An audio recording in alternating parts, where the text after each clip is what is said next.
నమస్కారం సార్. నమస్తే అండి. అందరూ గోల్డు, సిల్వరు ఇప్పుడు మీరు స్టాక్ గురించి చెప్పారు కాబట్టి, నార్మల్‌గా ఏమన్నా మ్యూచువల్ ఫండ్స్ గురించి కూడా ఎక్కువగా డిస్కషన్ అనేది కామన్‌గా జరుగుతూ ఉంటుంది సార్. వ్యూవర్స్‌లో గానీ, ఇట్లా సామాన్యుల్లో కానీ. అంటే మనీ ఉన్నా కూడా, పైసలున్నా కూడా దేంట్లో పెట్టాలి? దేంట్లో ఇన్వెస్ట్ చేయాలి? అంటే కొంతమందికి స్టాక్స్ ఇష్టం ఉంటుంది. కొంతమందికి ఇష్టం ఉండదు.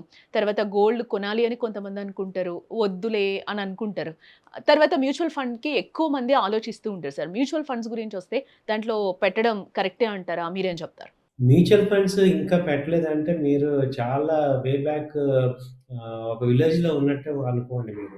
ఇప్పటికి కూడా మీరింకా కళ్ళు తెరవలేదంటే మ్యూచువల్ ఫండ్ అనేది అంత గోల్డెన్ ఆపర్చునిటీ మీరు మిస్ అవుతున్నారండి. మ్యూచువల్ ఫండ్స్ అనేది అసెట్ క్లాసెస్‌లో ఇప్పుడున్న పరిస్థితుల్లో ఒక సామాన్యులకి టాప్ అన్నమాట. సో, మంచి అసెట్ బిల్డ్ అయ్యేది లాంగ్ టర్మ్ పాయింట్ ఆఫ్ వ్యూలో అది బిల్డ్ అవుతది. సో, మ్యూచువల్ ఫండ్‌లో ఏంటంటే మన బదులు ఒక మంచి గవర్నమెంట్ రిప్రజెంటేటివ్ ఏఎంసీ కంపెనీస్ మన ఇన్వెస్ట్‌మెంట్స్‌ని వాళ్ళు తీసుకొని స్టాక్స్ మార్కెట్‌లో వాళ్ళు మంచి కంపెనీస్‌లో ఇన్వెస్ట్ చేసి, గ్రోత్ చేసి మనకి వాల్యూ అడిషన్ అయితే వస్తుంది.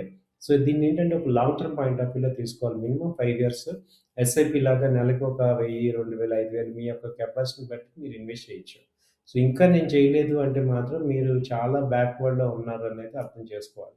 ఎందుకంటే మ్యూచువల్ ఫండ్స్ ఎక్కడ గూడా ఫెయిల్ అవ్వల. వరల్డ్ మొత్తం మీద ఎక్కడ ఫెయిల్ అవ్వల ఫండ్స్‌ని. సో, మ్యూచువల్ ఫండ్స్‌లో 3 రకాలున్నాయి. ఒకటి డెట్ ఫండ్ అంటాం. అంటే గవర్నమెంట్ సెక్యూరిటీస్‌లో గాని, బ్యాంక్ డిపాజిట్స్‌లో గాని, బ్యాంక్ బాండ్స్‌లో గాని ఇన్వెస్ట్ చేస్తారు.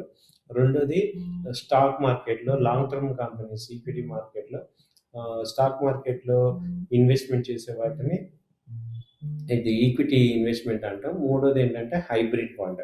అటు స్టాక్ మార్కెట్, ఇటు డెట్ మార్కెట్ 2 కలిపి ఇన్వెస్ట్ చేస్తాం. కాబట్టి ఈ 3 రకాలుగా మ్యూచువల్ ఫండ్స్ ఉంది. దీనిలో 100% మినిమమ్ గ్యారంటీడ్ సెక్యూర్డ్ ఏంటంటే డెట్ ఫండ్స్ అంటాం.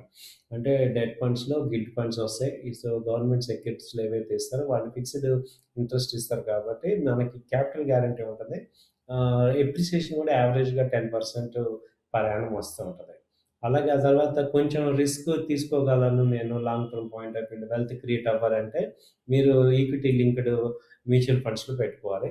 దానిలో ఏంటంటే మనకి ఈక్విటీలో మంచి కంపెనీస్‌ని ఈ అసెట్ మేనేజ్మెంట్ కంపెనీస్ ఐడెంటిఫై చేసి వాటిల్లో ఇన్వెస్ట్ చేస్తారు. కాబట్టి అలాంటి కంపెనీస్‌లో ఈక్విటీలు అంటే ఏజ్ ఫ్యాక్టర్ 25 నుంచి 55 ఇయర్స్ ఉన్న వాళ్ళందరూ కూడా ఈ వెల్త్ గ్రో అయ్యే ఫండ్స్‌లో పెట్టుకోవాలి. వెల్త్ గ్రో అనేది ఈక్విటీలో అవుతది కాబట్టి, లాంగ్ టర్మ్‌లో అవుతది కాబట్టి, మనం వాటిల్లో ఇన్వెస్ట్ చేసుకుంటే మంచి వెల్త్ అనేది క్రియేట్ అవుతది.